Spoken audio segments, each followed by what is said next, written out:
Can everybody take a seat, please? Take a seat. We're getting ready to begin.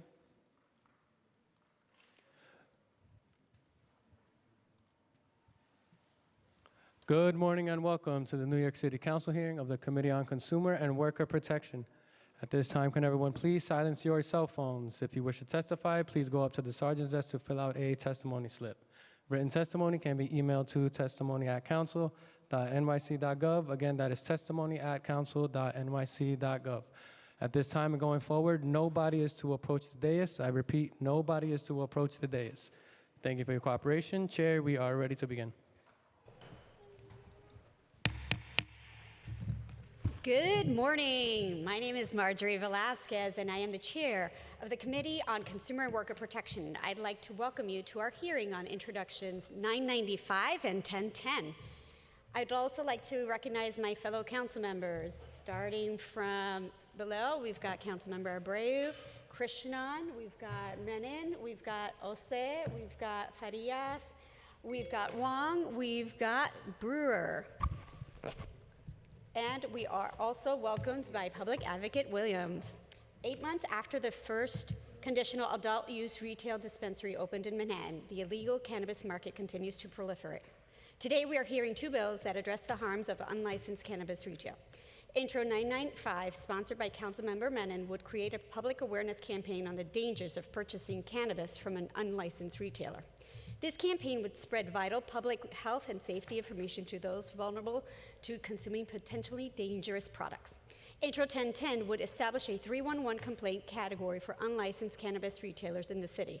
This would allow city agencies to track and respond to unlicensed retail complaints, and it would inform decisions related to enforcement. I look forward to hearing from the administration and a range of witnesses on this topic. I'll now turn it over to Councilmember Menon, followed by Councilmember Brewer, and then Public Advocate Williams. Thank you, Chair. We all know that in New York City, thousands of smoke shops are illegally selling cannabis and cannabis products. These products have been targeted to our youth, and a report issued last November found that many of these products contain lead, salmonella, E. coli, pesticides, and other hazards that were sold in unlicensed stores. That is why I introduced Intro 995 to inform and protect New Yorkers by requiring the city to create a public awareness campaign on the dangers of purchasing cannabis products from unlicensed cannabis retailers. This campaign would include traditional and virtual advertisements and be available in multiple languages. The city already has a playbook of how to confront the issue of unlicensed smoke shops. When I served as commissioner of DCWP, the city created a successful campaign that warned the public about the dangers of synthetic marijuana, also known as K2. The campaign that we launched at that time included outdoor advertising, which informed the public that K2 is not marijuana. We had subway ads, we had bus ads, we blanketed the city with this public awareness campaign. We mailed more than 9,000 postcards to cigarette retail dealer licensees to inform them that no matter what you call it, K2 is unsafe and illegal. And the postcard also warned of the consequences of selling K2, which included up to a year in prison, fines of more than $100,000, and suspension or revocation of their DCWP license. And I just want to say this campaign really worked in terms of our battle years ago against K2. In February of this year, the Deputy Speaker and I wrote to the administration asking for a campaign to warn the public about these dangers. Now is the time for a similar public awareness campaign, as the illegal sales of cannabis, coupled with packages featuring colorful cartoon characters, misleadingly portrays these products as safe and legal for our children, and these products clearly violate the city's consumer protection law. To protect our youth and to stop the proliferation of unlicensed cannabis retailers, the city must commit to a robust marketing campaign educating the public about the health risks of purchasing cannabis products from unlicensed retailers. I want to thank the supermajority of my colleagues that have co-sponsored this legislation, along with the bill drafter, Stephanie Ali, and from my team, I want to thank my Chief of Staff, Jonathan Shett, my Legislative and Budget Director, Brandon Jordan, and Legislative Aide, John Mendez. Thank you so much, and I look forward to today's hearing. Thank you very much, Madam Chair, and I am supportive of Intro 1010. And let me tell you why. I read the excellent testimony from Office of Technology and Innovation. Thank you, Joe Morrisroe. Let me tell you why I disagree. This morning I called 311, and I happen to have been there when 311 started. So there are CUNY students, city employees, and King management staffing 311. And I'm sure I got a nice woman with a really heavy Texas accent who answered the call. And what she said was, basically, if I am complaining about an illegal, they are illegal, cannabis shop, I can go to the website of 311, find a particular location on that website, and then complain to the state cannabis office. That sounds fine, except, as you may know, if you are in the moment and you want to complain, you're not going to do that. So the city doesn't get the data. The state gets all the data. So I am somebody, October, even before that, did a survey of the Upper West Side cannabis shops, 63, and now we have 65 between 54th and 108th Street. Just yesterday, school's beginning, and there's a new one right near a school. I don't understand how in the world they end up within 500 feet of a school. It is illegal for liquor. How in the world they end up near schools, and some of them open at 7 a.m. What store opens at 7 a.m. unless you want to hook in high school students? I happen to have many, many high schools in my district. I'm beyond outraged by them. So now, if I get such a call, guess what I have to do? I have to call, first I am a letter writer, so I call and write. The district attorney, the sheriff, and I've been out many times on raids with the sheriff. I swear to God, 2 days later, they're all open. I've seen them, I've been there, and I watched it. Corporation Counsel, working on some of the nuisance that they might be able to do, the state cannabis office, and then I let all the high schools know, because I'm afraid that they don't realize that their kids, particularly now in September, could be, big sign says under 21. Hell no. They're letting people in these illegal shops. I see them myself. So it seems to me that the city might want this data. When it goes to the state, it doesn't come back to the city, it stays with the state. And I have great respect for the state cannabis office. I know what pressures they're under, lawsuits, et cetera, et cetera. But 311 is our data. I'm the author of the open data bill. I feel very strongly about data. So it seems to me that's what we would want in order to be able to counter. So far, very few have closed. And I think even NYPD, which is not supposed to be as involved as one might think, would like this data. And I'm sure in Manhattan, the district attorney would like this data. He has been terrific going after the banks, hopefully going after the owners, trying everything, and yet they're not shutting. So I am a big believer in 311, I'm a big believer in the data, but if you shuttle the data to another office, you're not going to have it. So that's why I'm supportive. Two reasons. One, making it easier for the constituents, particularly parents who are really, really concerned, to be able to acknowledge and to have the city acknowledge that we have a problem with an illegal shop, and secondly, for the city to have the data. So with all due respect to this testimony, I strongly disagree, and I think that the city should have its own data, and we do that by having a toggle, so to speak, on the computer at 311 for illegal cannabis shops. Thank you very much, Madam Chair.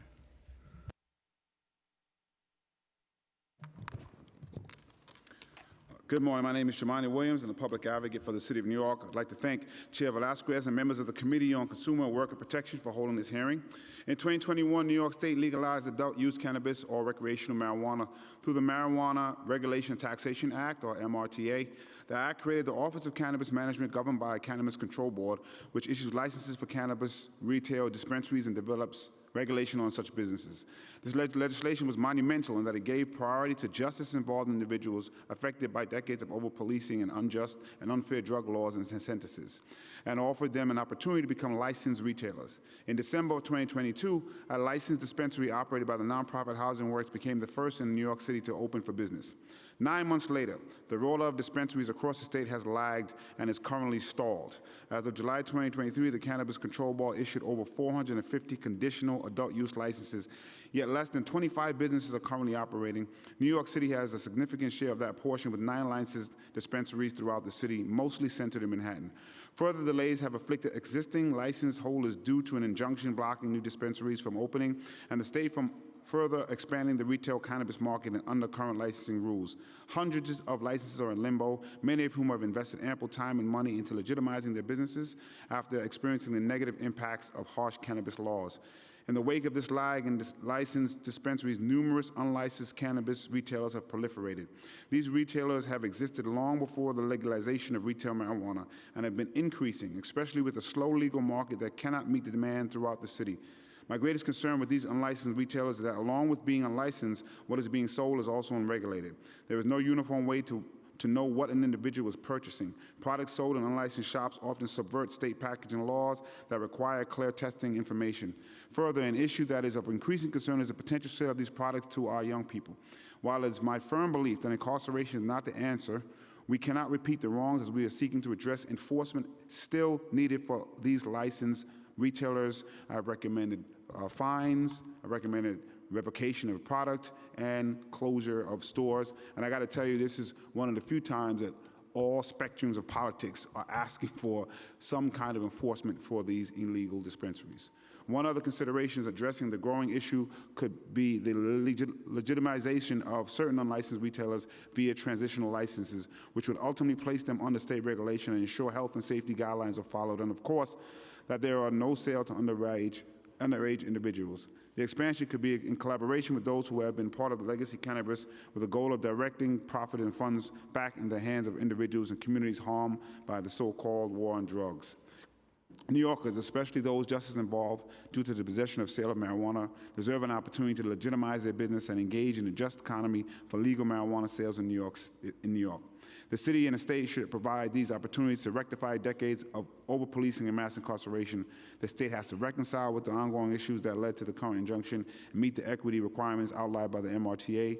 At the end of the day, there are nearly 500 licenses, and most of them are waiting for a chance to contribute to the economy, provide dignified jobs and career paths, and keep New Yorkers on track to support themselves, their family, and their communities. We must keep the licensing process flowing, identifying a system that works, and to seek out justice and equity. I know the city is limited in what they can do, so I'm thankful that they're having this hearing. Thank you, and hearing these pieces of legislation. I do want to actually just give a hat tip to the Sheriff's Department for how they've been executing these, even from the pandemic, closing down illegal spaces, even taking away, back then, weapons. And I have not heard an incident being reported about how they're doing it, so I just wanted to name that. Thank you so much. Thank you. Good morning and welcome. My name is Sarah Swain, counsel to the Committee on Consumer and Worker Protection, and I will be moderating this hearing. Before we begin, I'd like to remind everyone who is joining us via Zoom, you will be on mute until you are called on to testify, at which point you will be asked to accept to be unmuted by the host. I'll be calling on public witnesses to testify after the conclusion of the administration's testimony and council member questions, so please listen carefully for your name to be called. Please note that council members will have 2 minutes for questions, and we will be allowing a second round for questioning if needed. We'll now call on representatives from the administration to testify. We will be hearing testimony from Ricky Wong, Assistant Commissioner of Government Affairs at the Department of Health and Mental Hygiene, and Joe Morrisroe, Deputy Commissioner and Executive Director of NYC 311. At this time, I will administer the affirmation. Administration panelists, please raise your right hands. Do you affirm to tell the truth, the whole truth, and nothing but the truth before this committee and to respond honestly to council member questions? I do. Thank you. At this time, I'd like to invite you to present your testimony. Thank you. Good morning, Chair Velasquez and members of the committee. I am Ricky Wong, Assistant Commissioner for the Bureau of Government Affairs at the New York City Department of Health and Mental Hygiene. Excuse me.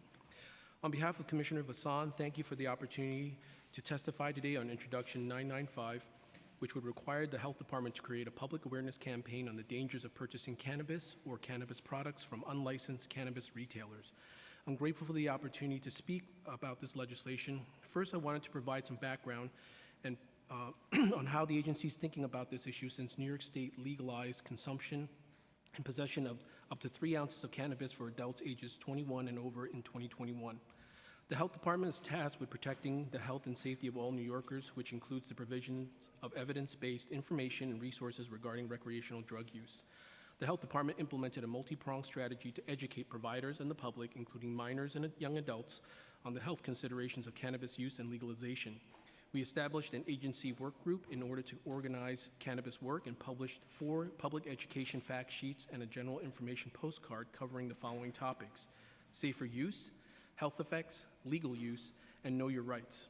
These materials are available online and in print in multiple languages and have been distributed to community organizations and community events. We are currently in the early stages of developing a public education pamphlet specifically targeted towards youth. Communicating potential health impacts of substance use is an important part of our mission. Like any substance, cannabis can have associated health risks and benefits. Health risks linked to cannabis include higher risk of motor vehicle crashes, early onset of psychotic disorders for those already at risk, more frequent breathing and coughing symptoms, especially when smoking or vaping cannabis, vaping-related lung injuries, and cannabis use during pregnancy can have harmful effects on a baby's development. Restrictive drug policies have limited research on how cannabis affects health, but existing research shows that cannabis can be helpful for some conditions, including chronic pain in adults, chemotherapy-induced nausea, and specific multiple sclerosis symptoms. The department is still learning more about the long-term effects of cannabis and will continue to educate the public as we learn.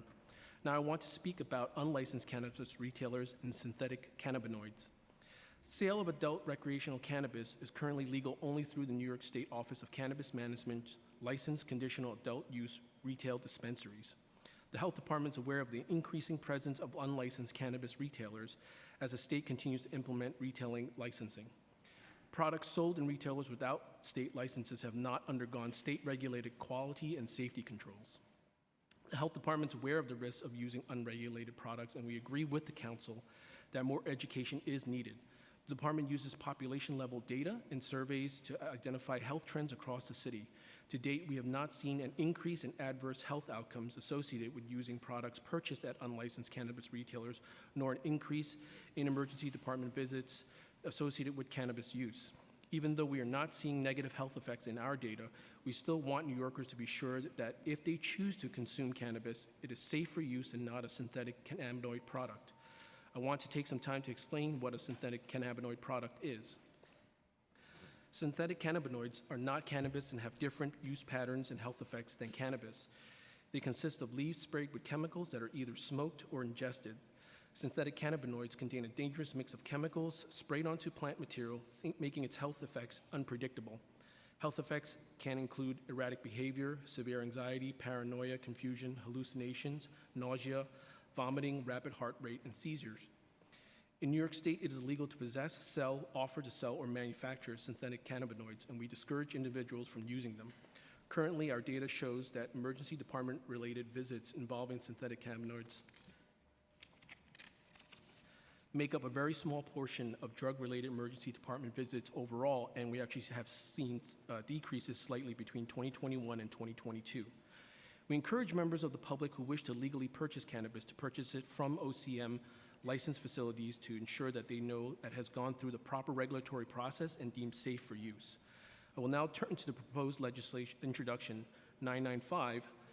The Health Department supports the intent of this legislation to raise awareness, particularly among youth, of the health risks associated with cannabis, including the use of cannabis purchased products at unlicensed retailers and synthetic cannabinoids. We look forward to working with the council to meet the need for youth-focused communications about cannabis-related health risks while ensuring that these efforts complement existing education efforts already being undertaken by the Health Department and OCM. The Health Department remains committed to providing evidence-based, accessible information regarding cannabis and synthetic cannabinoids use, and we are happy to discuss with the council how to best support that intention of this legislation. Thank you for the opportunity to testify here today. I'm happy to answer any questions.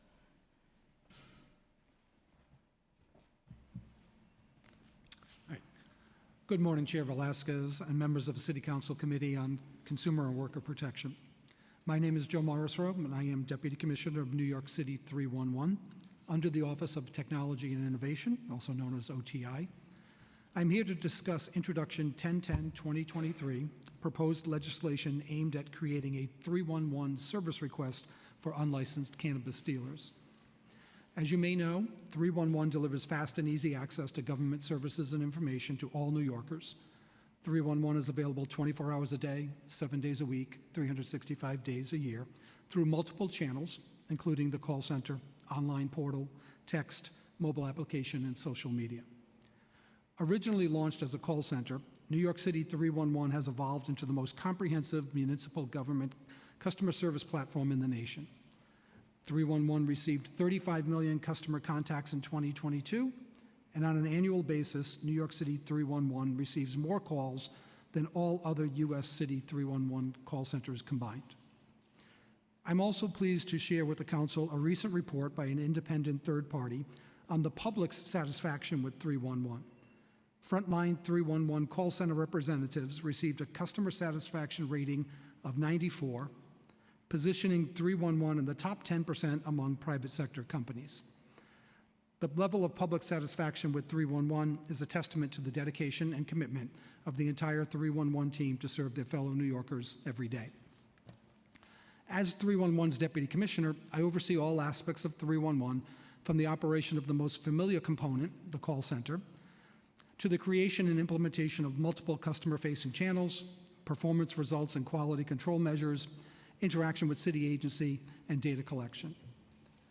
311 reports directly to OTI, which provides support for the 311 organization, works collaboratively with 311 on the continual evolution and enhancements to service delivery and customer experience. It is important to note that 311 serves as the platform to provide information and services to the public. With few exceptions, public interactions with 311 result in one of the following outcomes: an information request, such as, when is my trash pickup day? A referral to an external entity, such as the New York State or the FCC, or a service request, such as submitting a ticket. We rely on our collaborative relationships with each city agency to build out the service request forms and information pages, which are also known as knowledge articles, that properly reflect each agency's or office's mission and services. With respect to service requests specifically, 311 does not create them in a vacuum. There must be an agency that will accept the request, investigate, and if applicable, enforce. When an agency decides that adding a new service request is necessary, they contact 311 and OTI to create, test, and deploy a complaint form. Introduction 1010-2023, sponsored by Councilmember Brewer, seeks to create a 311 service request for unlicensed cannabis retailers. While we acknowledge and appreciate the Council's efforts to combat the issue of unlicensed cannabis shops that have proliferated across the city, and we empathize with the concerns that the Council have expressed this morning, the city does not oversee the licensing of cannabis retailers. The State Office of Cannabis Management, OCM, oversees such licenses. 311 does provide information on how to submit a complaint to the OCM Enforcement Unit about cannabis sales and products in a knowledge article on the 311 website. And if someone called 311 to report an issue, the customer is referred to the OCM Enforcement Unit. As noted, it is an agency that comes to 311 to create a new service request, not the converse. Absent a designated city agency to respond and receive a service request, it is not best practice to create tickets for issues that are beyond the purview of the city. I thank you for the opportunity and welcome council members' questions.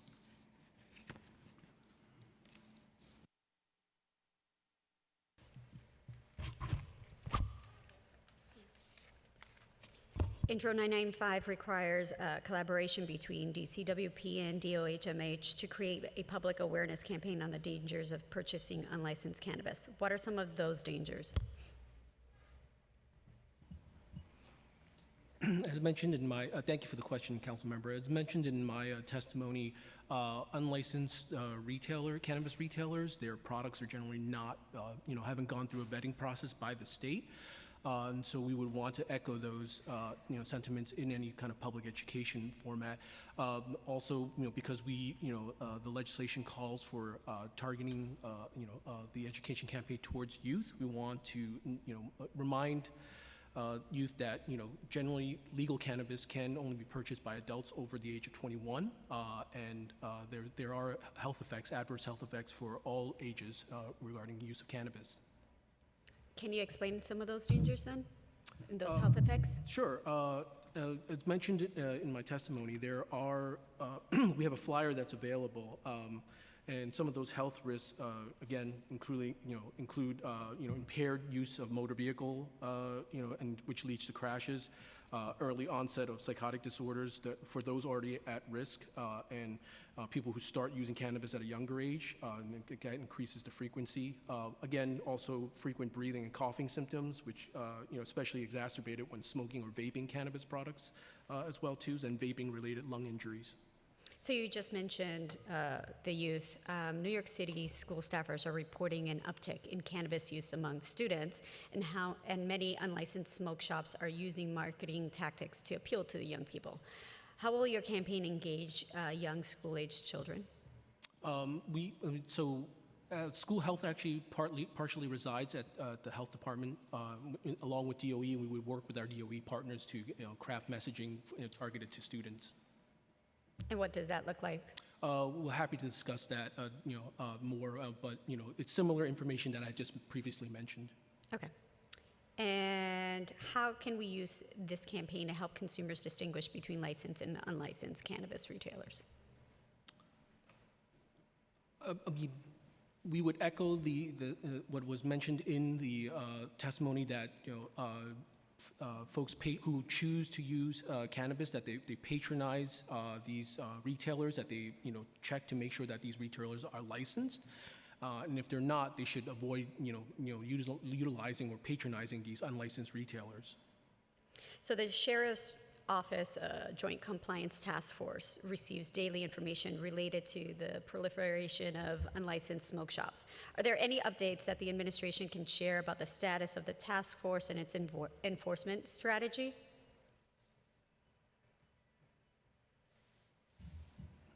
I would have to defer to our colleagues at the Sheriff's Office on that. Okay.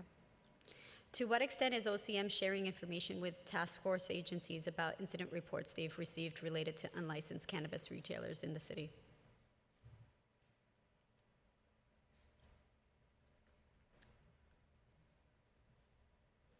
Any of you? Going once, going twice. There we go. Thank you for the question. 311 is a member of the task force along with a number of other city agencies. I'm not directly sure of what information has been received at this point. Okay. Are you aware of any incident reports related to the sale of synthetic cannabinoids in the unlicensed retail shops? That we're not aware of. Again, as in the council, Councilmember Menon had also mentioned as well too, it's illegal to possess, manufacture, or sell synthetic cannabinoids, specifically, as mentioned, K2. Generally, if that's found, there would be additional penalties regarding that and seizures as well too. But we're not, hearing any of that being sold at unlicensed cannabis retailers. So you're saying penalties and seizures.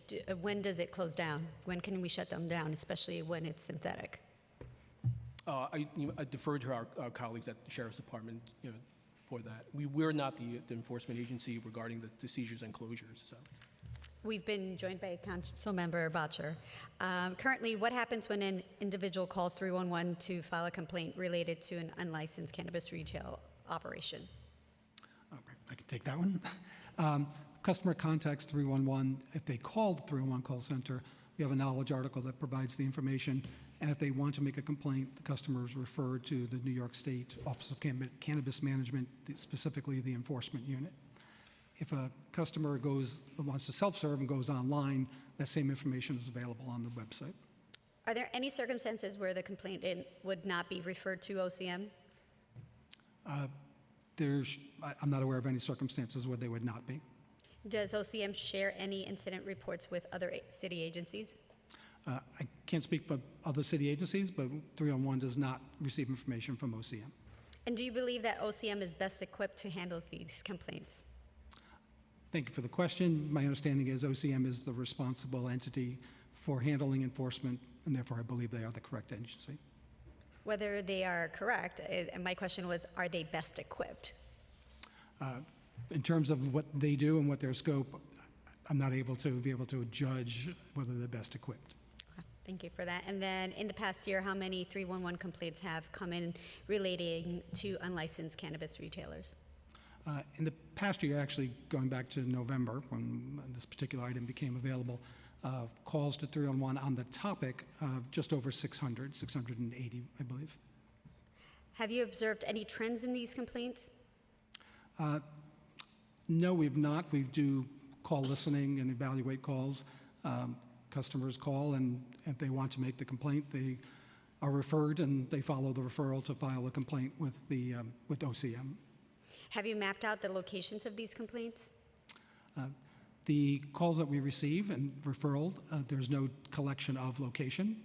The information is to get the customer connected to the entity that's responsible for handling the complaint. So no information is collected along the way. Do you have data on the other cannabis-related complaints? Sorry, other cannabis-related complaints. I'm not sure if I follow with it. Maybe not related to unlicensed operations, but just any. So thank you for the clarification. Anytime.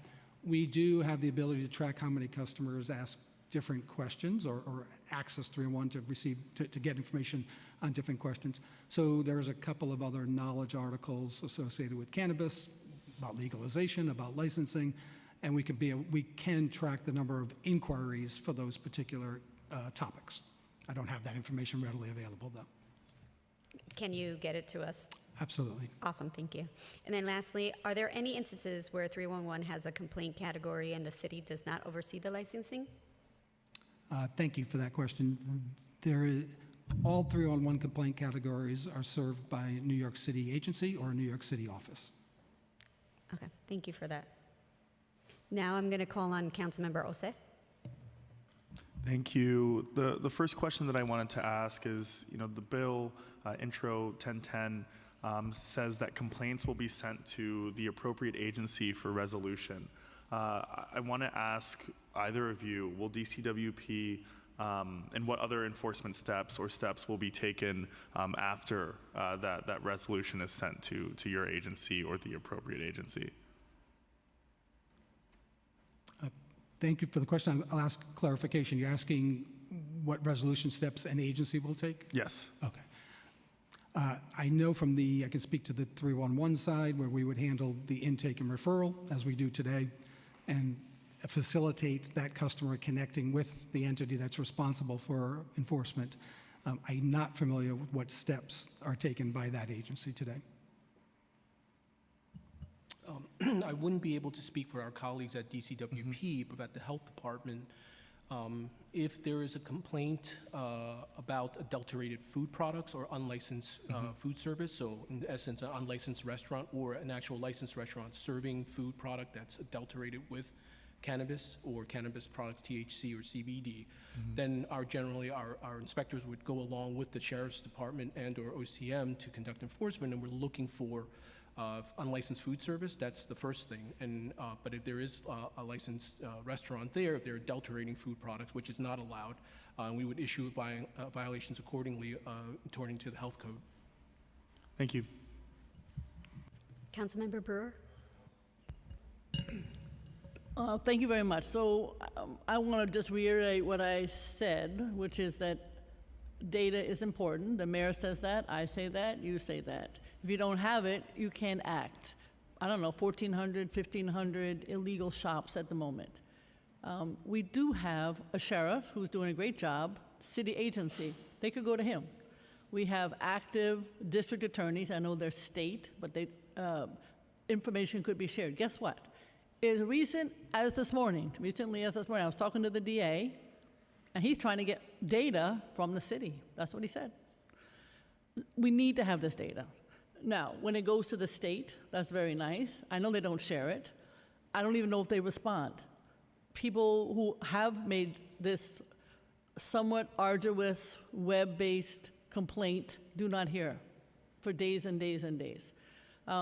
You also have an SBS cannabis person, and I think some council members have suggested some kind of cannabis office. I'm against more offices because I think we need to do more with what we have. But you do have somebody in the SBS who is expert at this topic.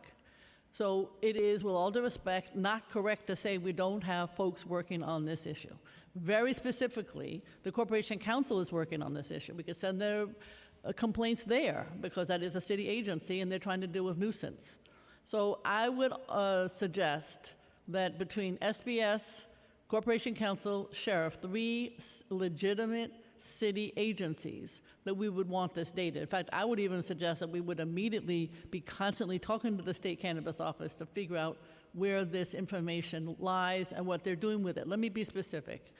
I am panicked, literally, about the fact that these illegal shops operate near schools. The new one that just opened in my district, right near 6 high schools, for the reasons that we know that young people are going to take advantage. So that one should be closed. Again, I'm going to have to work with all these 4 agencies, no data. So I really feel very strongly that this would be an example where local agencies, city agencies are working on this issue, could take the data, and 311 should be the recipient. Thank you very much.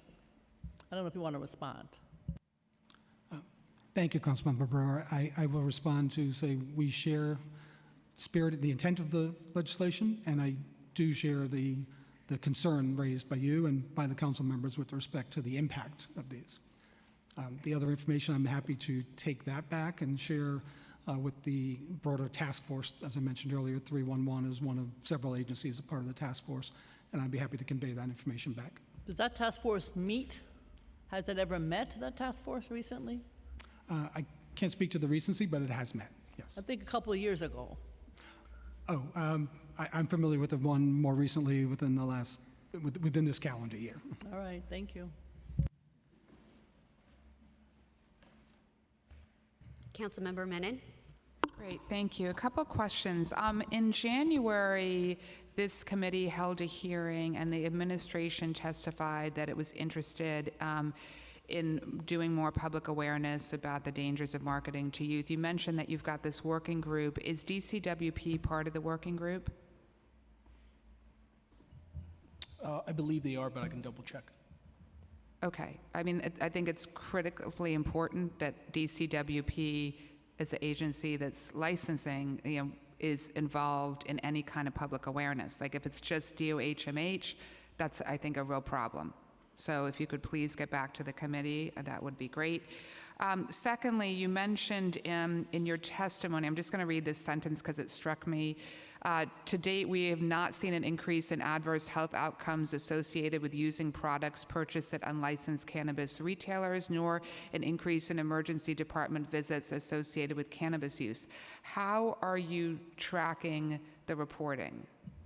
Through syndromic surveillance, so real-time reporting from hospitals. They're required to report issues that kind of come up, and basically we base and model trends and try to act on it from a public health perspective. So to your point regarding K2 pre-pandemic, not only is it illegal to possess, sell, or manufacture K2, we were seeing elevated instances of emergency department visits, hospitalizations, and basically hearing reports of people like passing out in front of like businesses because they had consumed K2. That prompted us to escalate our efforts as far as addressing it from an enforcement part, along with other city agencies, and also from a public awareness part as well too. Conversely, we are not seeing that in our syndromic surveillance with cannabis as reportedly purchased from unlicensed retailers, or cannabis in general, any escalations of hospitalizations, any escalations of emergency department visits. Can I just, Chair, ask one question, follow up on that? But don't you think that is because young people are do not want to report? I mean, you're asking then a young person who's ingesting this cannabis-related product to then either, if they're going to a doctor, they're going to emergency, I mean, don't you think that there's a deterrent effect on young people reporting this? And that is perhaps why you're not seeing a spike in the data? Thank you for the question, Councilmember. I think that's a fair point. However, we do have a poison control center, and we are seeing numbers being reported to poison control asking for advice. Regarding, when a youth or a minor ingests cannabis, generally, the thinking there is that because they don't want to get enforcement escalated, they just want treatment for the person who's ingested it. They ask us for guidance whether or not it's correct to go to seek help at an emergency department, or at a hospital, or go to a clinic, or can we just let let this kind of pass from the child? Are there any other health concerns that I can get, from this? And we have seen that, and we collect data from that. But again, it's a very small, minute, sector of what we're seeing inquiries on or surveillance data on as well too. Okay, thank you. Councilmember Bottcher. Good morning. The mayor supports the legalization of cannabis for adult use. The city council, by and large, supports it. Everyone up here supports it. But what we're seeing now with the proliferation of illegal cannabis shops of particular concern to me and many of my constituents, particularly many of the parents in our district, is use by minors, how easy it is for minors to access cannabis with these unlicensed shops. Could you, for the public, as the health department, highlight for us what the dangers are in particular for minors of cannabis use? I think it's important to highlight that. I don't think it gets talked about enough about how harmful it could be to a young person's health to excessively use cannabis. Thank you for the question, council member. Yes, and so again, as mentioned in our testimony, we have flyers that speak to the health effects of both adults and also the youth as well too.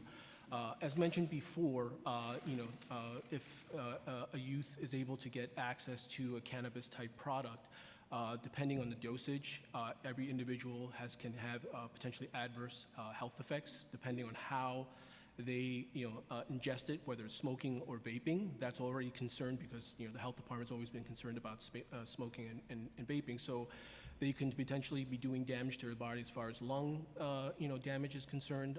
An overall long-term health effects are still unknown about consuming cannabis long-term. And so these are concerns, and we empathize with the council, and that's why we're here today.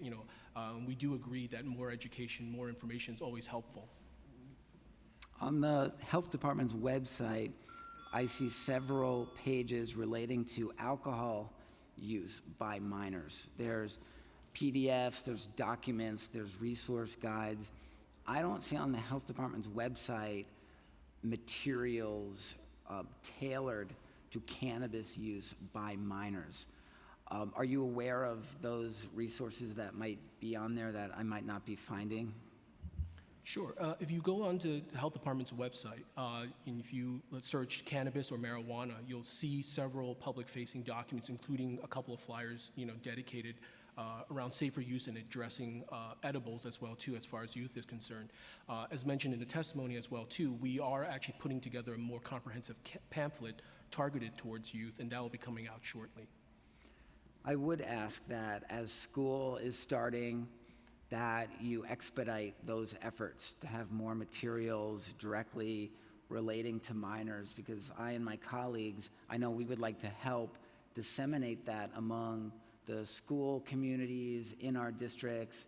There's a rehab center, an addiction treatment center in my district in Chelsea, and the head of clinical medicine for that clinic was describing to me what he's seeing among minors coming in for treatment who are experiencing like psychiatric disorder symptoms as a result of just excessive marijuana use, and also just the potency of it now is so different and so much stronger than what they had then when I was in high school, that it can be dangerous. And we would like to do more to share that information with parents and students. So I really appreciate your efforts and look forward to hearing more from the health department about that. Thank you for the question, Councilmember. Happy to follow up with your office and the council. I would like to remind the committee here today that school health does reside partially at the health department along with DOE, and we work very closely with our DOE partners when we have information to share. Thank you. All right, we have no more questions. Thank you. We'll give the administration an opportunity to collect their things, and we will turn to public testimony. If you are in person, please come up and take a seat at the table, and you may begin once the sergeant has notified you that time started. You will have 2 minutes to testify, so please begin once the time starts. Council members who have questions for a particular panelist should let me know, and I will call on you after the panelist has completed their testimony.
Our first panel will be an in-person panel. Tom Harris, Meredith Berkman, and Floyd Jarvis.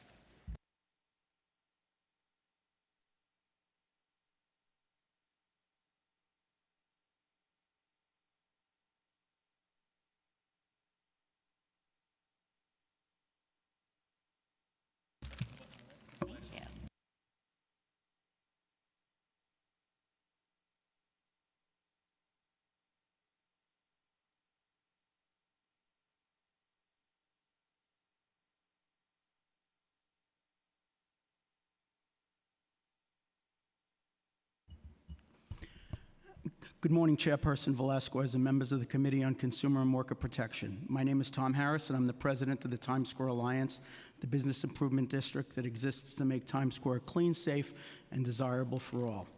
Before I begin, I want to state for the record that the Alliance is not opposed to the legalization of cannabis, and we've had conversations both with the State Office of Cannabis Management and with an entrepreneur looking to open legal dispensaries in Times Square. The challenge our city and Times Square faces is not with legal establishments, it is with illegal establishments that market and sell to minors. I want to thank the City Council for advancing this legislation.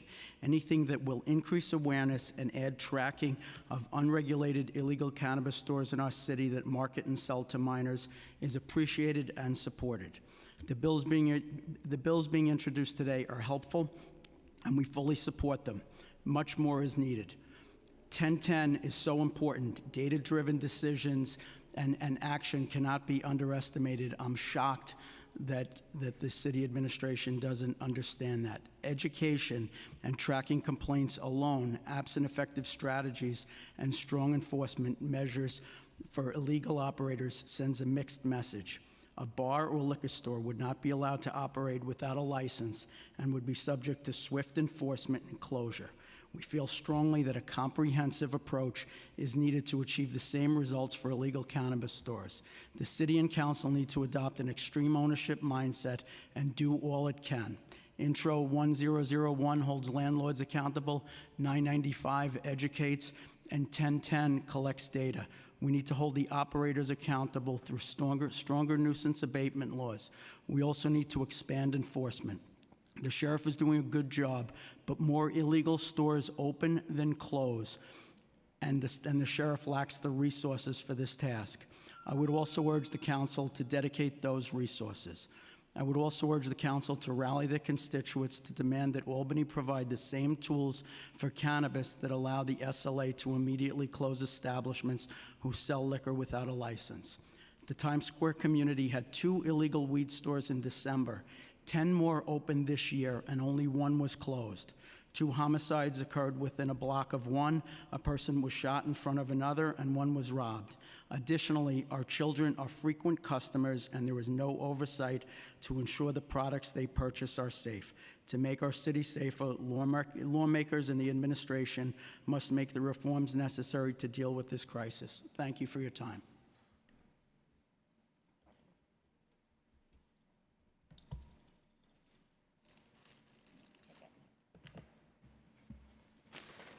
Sorry, I'm just taking out my props, which are not props. That's the scary part.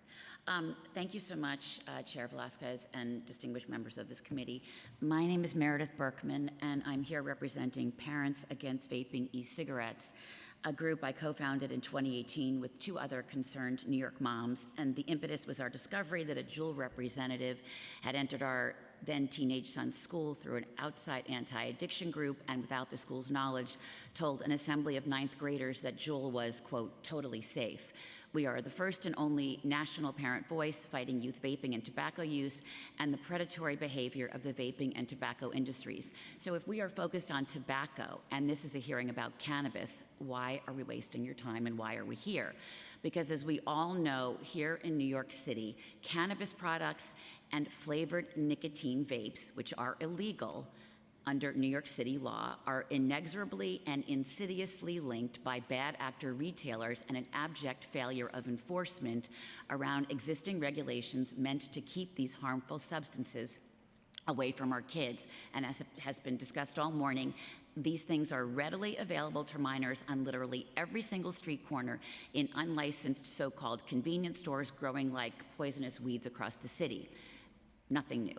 We testified about this before some of you months ago, and I would actually say the problem, while there has been some movement and we do appreciate the movement, it's even gotten worse. Now, last night in a high-profile store whose owner very recently and very publicly received a very large fine for illegally selling cannabis and selling illegal flavored vapes, I bought, surprise, cannabis vapes. This is half a gram of Little Stizzy in Pineapple Express. I was able to buy BC 5000, which is the new name for Elf Bar, in Strawberry Watermelon, and I bought myself from Charms Blow Pops while I was at it. The chair mentioned what schools are seeing. I'm sorry, I will talk very quickly.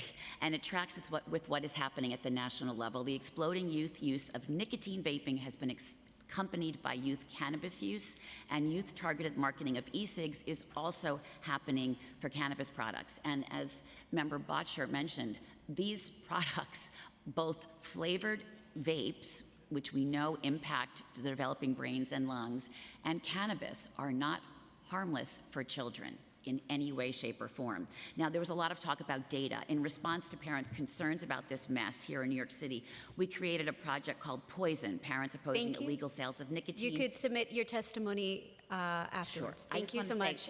I appreciate it. I'm so sorry. Yeah, but there's more people, so. I apologize. Thank you so much. Oh, he's saying I can go. Can I just say one last thing? Is that possible, Chair? I'm sorry, so no, sorry. we're running behind. I just wanted to support the public awareness campaign and hope you appreciate it. expand it for nicotine vapes as well. Thank you. I appreciate it. Thank you, sir. Good day, Council. My name is Floyd Jarvis. I'm the founder of Ganja War Veterans for Equity and the director of the Borough of Manhattan Community College Cannabis Workforce and Business Development Training Program, a no-cost grant-funded program focused on creating the cannabis workforce for New York City, with a focus on persons and communities that were directly impacted during the war on drugs. This will be my second time testifying before this council. I was here earlier in January. I testified earlier on the rise of illicit smoke shops. I will make this plain as possible. When true legacy market operators had control of the illicit New York City cannabis market, 11-year-olds were not able to purchase weed across the street from their school, as they've done in my neighborhood and ended up in the emergency room, which is why he's not here now, which is why I don't understand how the health department's data didn't increase. In Ainsley Hamid's The Ganja Complex, Rastafari and Marijuana, he details how after the passage of the Hart-Celler Immigration Act of 1965, Afro-Caribbean youth, particularly Rastafarian, came to the United States, principally New York City, and helped to fortify the cannabis market. They did this while being marginalized, while being targeted, and while being harassed and accosted by the NYPD precincts, like the 77th Precinct in Crown Heights, who notoriously cut the sacramental dreadlocks of Rastamen when they were caught with weed and hanged it up in the precinct, or even the more appalling 75th Precinct in East Flatbush, who foolishly and disrespectfully nicknamed their precinct Fort Ja, would give out medallions that were painted with Rottweilers biting the feet of locked and bearded black men. These medallions were given to officers when they arrested Arras. In spite of all these, young men were able to become successful paterfamilias. A paterfamilia means a male head of household, through the sale of illicit ganja. They opened up ITO stores, schools, and reinvested in their so-called ill-gotten gains right back in their communities. The late 1990s was followed by the early 2000s and the now disgraced Giuliani administration that brought about TNT, Tuesdays and Thursdays Tactical Narcotics Units. Many herb gates were targeted, raided, and eradicated. In place of these beloved herb gates, pillars in their communities popped up corner stores and corner store owners that had no real investments in their communities they served. In 2014, these stores were found selling K2 to our communities. We are here again in 2023 after a hard-fought battle for the passage of the MRTA, which I was a part of as a member of the Start Smart Coalition. We fought for fair and equitable cannabis and pathways for legacy market operators like the aforementioned Rastafari paterfamilias, not new corner store owners that circumnavigate loopholes in the most progressive cannabis law in the nation and hide behind the guise of the Yemeni Merchants Association to funnel sprayed weed and carcinogens to our progeny. Many people are afraid to call out this group and its commandeering of the illicit cannabis market in New York City, but I am not when they're sending our children to the emergency room. Thank you.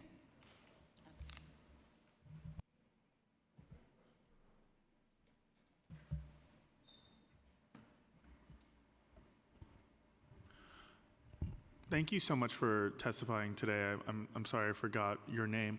And for a lot of the advocacy you do. In 2015, I was 17 years old, and the spark of the proliferation of Juul was wild to see in terms of how it impacted myself, my friends, and now my sister. She's 15 now. Her and her friends all vape these colorful elf bars and whatnot. And it's really wild to see how big nicotine has made a comeback, right? Over the past 20 years, we saw that there was a drop in smokers across our country. And I think it's because of a lot of advocacy that happened from groups like yours in tackling big nicotine, and both on the state and federal levels to increase, taxation for some of these items, and things along those terms. My question to you is I appreciate that you're here and we're speaking about nicotine and cannabis, and I want to learn about some of the work that maybe you are doing and lobbying on the state or federal levels, and how I or maybe some of my colleagues can help in amplifying your voice in that, because I feel like big nicotine is winning this battle and bringing smoking back to future generations, and we don't even know the long-term effects of what vaping is going to have on the future generations of New Yorkers and Americans. Well, I couldn't have said it better myself, so thank you very much for the comment. And I will say that we were very involved in local law 228, the passage of that law of 2019 to make all flavored e-cigarettes illegal. The problem here, so thank you. The problem here is, again, this terrible intersection of cannabis products being sold illegally, not by people who have the legal right to sell it, and the illegal sale by these same unlicensed retailers of these illegal flavored vapes. We reported 180 stores in 6 neighborhoods in 2 boroughs to 311. And the majority of those stores that were selling the illegal flavored vapes were also illegally selling cannabis. And there was a lot of talk about data. We created a Google form that parents could use on their phone, and our volunteers went in their neighborhoods and cataloged. And if the city has interest, it is very simple to get the data and keep the data. So thank you again. I'm happy to discuss further. I appreciate it. As you said, we cannot let the tobacco industry and we can't let unlicensed retailers harm our children in any community with these products. So thank you. Thank you for that. Can you share that information with our committee? I would be very happy to. I appreciate it. I just want to really just focus in that this is in regards to unlicensed cannabis retailers, and I do hear about the intersection. Thank you for sharing that as well. Chair, I have one. The reason I came today was to say we hope that given that there is such an intersection, that 995, that was why I should have led with that, so I apologize for not being clear. Not only do we support 995, but we would ask and urge that it either be expanded to include a marketing campaign for minors, young adults, and even parents, as your colleague Eric Botcher said, about the harms of buying these illegal products, knowing that they're illegal, and knowing the harm they can do to children's developing brains and lungs. And for kids, the really resonant issue more than that is that it's also an environmental hazard. I mean, we created a program, Vapes Are Trash, to market to kids. Not only is it bad for your personal environment, but these, disposables with lithium-ion batteries and liquid nicotine, you're doing terrible harm to the environment, something that WHO has also talked a lot about. So we would hope that there could be an expansion of 995, since there is this intersection, to include messaging about the illegality of flavored vapes and the harms that they can do to our kids. Well, thank you so for much. sharing, but I want to echo one more thing. It's a hearing, so the good thing is you are providing the testimony. You're going to provide more of the information, so that way we can adjust the language as necessary for the bill. So thank you for that. So I just wanted to clarify that, so that way we're still in good timing for that. So thank you for that. Okay. I'm requesting 30 seconds to speak. Oh, I'm so sorry. If you want to submit testimony. My colleague was given that. I'm asking the same. No, she was asked a question from the council members and myself. You're correct. So that's why please submit testimony. Next is Councilmember Eric Botcher. Hi, Mr. Harris. Thank you for testifying on behalf of the Times Square Alliance. You testified today about the proliferation of illegal cannabis shops in Times Square, the number of folks selling cannabis on the TV trays out on the sidewalk in Times Square. We've all seen it a lot. Are there any licensed cannabis dispensaries in Times Square? There are not. No, there are not. And have there been any applications for any in Times Square that have crossed your desk? We had a conversation with an entrepreneur who was looking to see if we would be supportive of one on 8th Avenue by 44th Street. We indicated that we were, and we have not heard anything back from him, so. No applications, no concrete sign of any legal dispensary anywhere in Times Square. Can you imagine if there were no liquor stores anywhere in Times Square, if there was nowhere to buy champagne on New Year's Eve in Times Square? Do you think people would be selling it illicitly if that were the case? It's hard to speculate, but I can say that we would be supportive if an entrepreneur got a license from the state to sell, and we would help them find a location. Yeah, they would be, right? There'd be, if you couldn't buy liquor anywhere around there, there'd be people selling it, and that's what's happening. And it should be no surprise to anyone that this is happening. When you legalize cannabis, and then when the state legalizes it and then sits on their hands for a couple years and slow walks the approval of legal cannabis dispensaries, it should be no surprise that this is happening. It is embarrassing for the state of New York and for New York City. So I'm really thankful of you and everyone else testifying today in your attempts to urge the creation of legal cannabis dispensaries in our district. Thank you. Councilmember Powers. Thank you. Nice to see you guys. And I was downstairs at a meeting. I saw the esteemed Tom Harris in the chamber. I thought I had to come up and say hello as a fellow representative of Times Square. I think Councilmember Bottcher probably touched on some of the topics and questions, so I apologize if I'm being redundant. But I know you've talked a lot about, we talked about the legal aspect of this, but also ways to curb illegal sellers. You have, I guess, two categories in and around Times Square, those who are doing it on their own and those who are running storefront businesses and taking away from those who are trying to operate legally. And I apologize if I am being redundant, but I wanted to just come up and ask this question on the record, which is, can you share with us some of your thoughts as experience on how strategies the council or city or state could be taking to help to use either existing laws or create new laws to help curb those? And I say that under the premise, as you know, that as we both share a great desire to make sure Times Square is efficient and operating effectively and safe, because it is the front door for the entire world to come see New York City. Thank you very much. So I think the first is the mindset. I think that you need an extreme ownership mindset in the city council. It's too easy to just blame the state, but there are definitely things that the city and the city council can do. We had a 4-point strategy that we thought would be effective.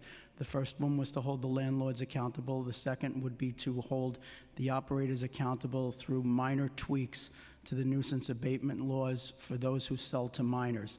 Very narrowly tailored to those who sell to minors. The third would be to increase the enforcement arm, either through the Office of Special Enforcement or through an increase in the sheriff's office. At the rate that they're opening up, the sheriff's office cannot keep up with that. And then fourth is to all get together. The entire community should get together and lobby Albany and say that the same rules that are in effect to close an unlicensed bar need to be put into effect, and the swiftness needs to be in effect for the illegal weed stores. Okay, I appreciate that. And the one question, and then I'll stop, but because my time's up, is I was out in the Upper East Side recently, a couple weeks ago, with the sheriff's office. They were going to a store. They found a lot of legal products there on the Upper East Side, right near a middle school in my district. And their feedback on that third point you made, and I'm not blaming the state, I agree with you. And then number one, I think certainly City Council, we've started and can continue to do more work to help assist the state. But what the sheriff's office had complained or raised a concern about is not giving that authority from the state down to them to have effective enforcement. Is that your experience as well, or your understanding of it? Well, I would find a workaround, and I think the workaround is through the nuisance abatement law. If the city nuisance abatement law is allowed for the immediate closure of an establishment that sells 2 times to underage people, that would be a very real deterrent for people. So that's something that the city council could do on their own through the nuisance abatement laws. More help from the state, of course. We would like that. It's hard to imagine that we're so far into this and it's so screwed up. All right, thank you.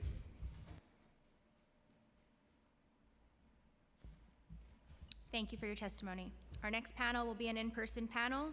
Christopher Leon Johnson, followed by Raul Rivera, followed by Esther Lelievre.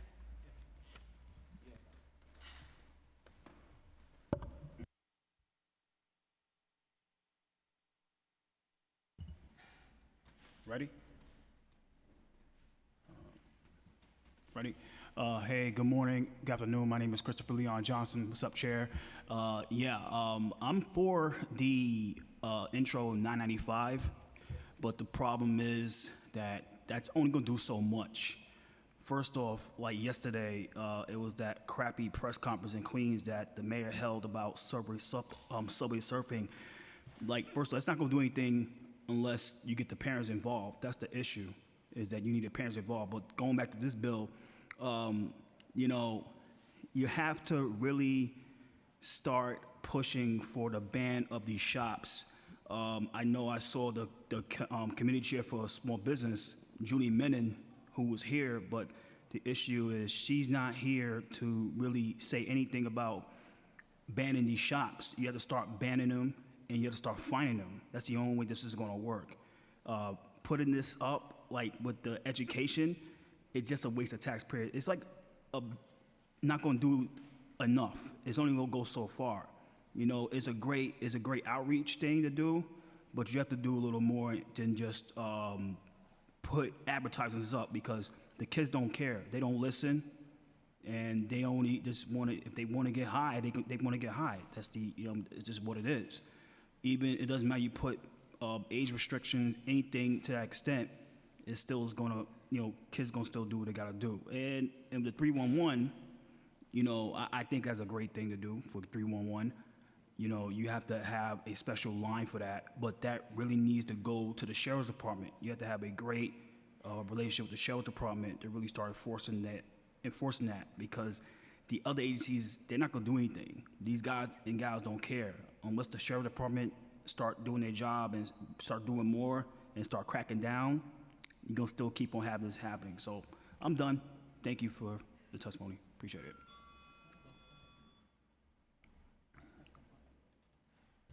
Next. Hello, thank you for having me. Hi, I'm Esther Liliev, a parent, a public advocate, and a medical cannabis patient, and founder of a nonprofit. I have done actual parent workshops and actively have been going into the high schools and will again this school year, continuing cannabis PSA education, not the DARE program, within New York City's school system. I've partnered with OCM, Department of Labor C Division, Cannabis NYC, and different task force to get cannabis education workshops and community initiatives to get the information out to the actual communities, including seniors, students, educators, parents, and faith-based communities. Our organization total data as of this year has been roughly 35,000 New York State residents and willing to give actual data to the counselor in regards to specific issues in your district. In June, I partnered with ACS Office of Children's Safety and Injury Prevention Cannabis Solution-Based Workshop, including CPS workers, Family Enrichment Directors, ACS. You can request the recording from that agency. Within that workshop, these different agency workers made a list of exact issues that they're experiencing in the rollout of cannabis legal industry. The lack of information and education is the main issue that has been happening in the city and state agencies. Access to Department of Health website is not easy for the public to navigate. We know broadband accessibility is a huge issue and continues to be a huge issue. I'm offering to have a meeting with your offices to produce data information needed for educational campaigns and data aid solutions. My solutions: interagency training needs to happen, which we have done with NYCHA Smoke-Free Division. The staff were not educated on cannabis law or medical cannabis. More education on medical cannabis program. I am a medical patient, but currently there are 330 cannabis children medical patients in New York State, which is causing disability and patient discrimination. Give more information, education workshops for differences between vaping, cannabis, K2, and synthetic cannabis, because we keep putting it in the same bucket and they need to be addressed individually separately. More parent workshops, community boards and educational workshops, and DOE education workshop. I'm free to answer any questions that you may have in regards to the work I've done. Can you do us a favor and follow up with our office with the data that you have, and we will also have a follow-up meeting with you. Thank you so much for your testimony and for all your work. Thank you, no problem. Good afternoon. My name is Raul Rivera. I'm a New York native. I'm a TLC driver advocate. I'm also a constituent of District 13. And we don't know what to say here. We're witnessing council members and elected officials and people complaining about marijuana, but this committee and this state is pushing drugs. You guys are for it. You guys are okay for it. So you shouldn't really complain about drugs now. Marijuana is a drug. Cigarettes is a drug. Beer is a drug. We have kids dying because they're smoking laced marijuana with fentanyl. You guys are promoting this. Can you look at me at the face? I'm speaking to you. Put your phone down. I'm trying to talk to you. I'm a constituent from your district. Can you hear me? Hello? Can you hear me? You are destroying this city. This committee That's right, I have 2 minutes. I got another minute. This committee is a kangaroo committee. You are a farce. You come straight out of a comic book. It's comical what you're doing. It's comical. You're destroying this city. You don't pay attention to your district and your people. You can nod your head all you want. You're going to be part of this history that's destroying this city. People know what you're doing. You are a farce. You are a character. Let's stay on topic. No, we are on topic. Okay, so I'm a we will shut this constituent. down. Don't interrupt me. Do not interrupt me. This is my right. Do we either not stay on interrupt topic me. or you will be Do removed. not Remove interrupt him. me. Thank you. This is my time. You don't want to hear the truth. We'll give you the truth, whether you like it or not.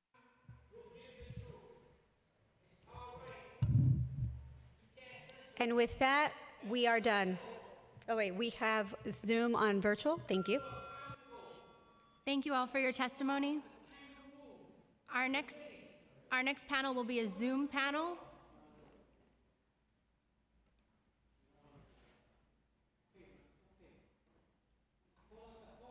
And the next person to testify will be Kabir Gill.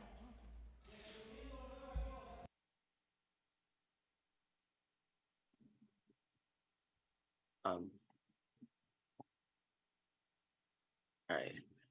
Good afternoon, City Council. I'm Kabir Gill, a rising senior at the Bronx High School of Science, and today I'm here to talk about some problems that stem from the disposal of unlicensed cannabis products. 3 years ago, my family got a dog named Cloud. Cloud brought us a lot of joy and responsibilities that I willingly signed up for, including long evening walks where he would chase everything from the city rats to dogs 3 times his size. These evening walks became a highlight of my day, something I looked forward to after a long day at school. However, one night last fall was different. I came home from school and saw that neither my dog nor my mom was home. This was strange since my mom should have been home making dinner and it wasn't time for my dog's walk. I looked around for a bit and then called my mom, who had told me what happened. My dog was in emergency care and the vet had diagnosed him with cannabis poisoning, which she'd probably consumed during his walk earlier in the day.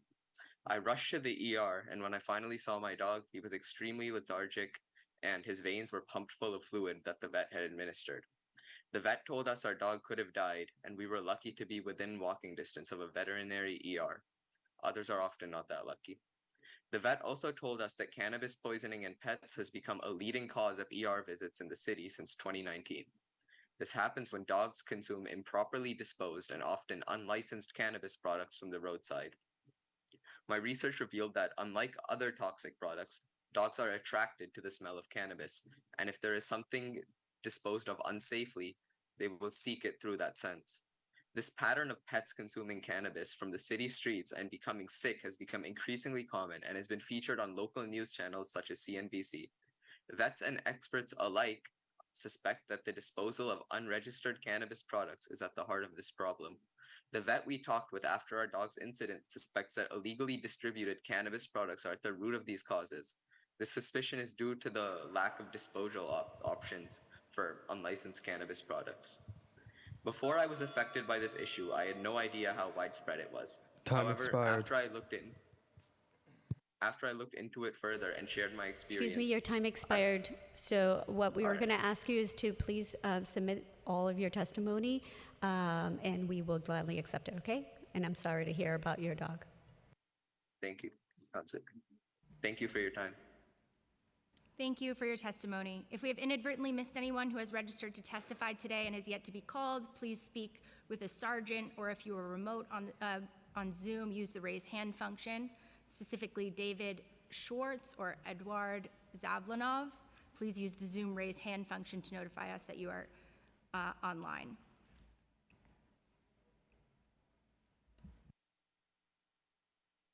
All right, thank you everyone for showing up today. Sorry you had to see that nastiness, but we're good. Thank you. Have a blessed day, and we're closed.